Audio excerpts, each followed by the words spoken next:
কেউ আপনার কোনো ক্ষতি করতে পারবে না যদি একটি আমল করতে পারেন।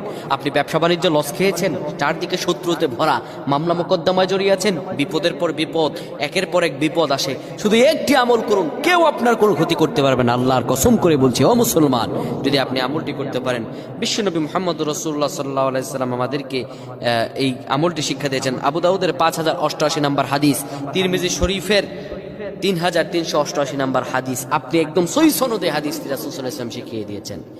নবীজি আমার বলেন, কোন ব্যক্তি যদি সকালে 3 বার এবং মাগরিবের নামাজের পরে 3 বার করে এই দোয়াটি পাঠ করতে পারে, মানুষ হোক, জিন হোক, শয়তান হোক, যে কোনো প্রাণী হোক, আমার আল্লাহ রাব্বুল আলামিন সব প্রাণীর ক্ষতি অনিষ্ট থেকে আল্লাহ তাকে হেফাজত করবেন। দোয়াটি কি? দোয়াটি হলো বিসমিল্লাহিল্লাযী লা ইয়াদুররু মা ইসমিহি শাই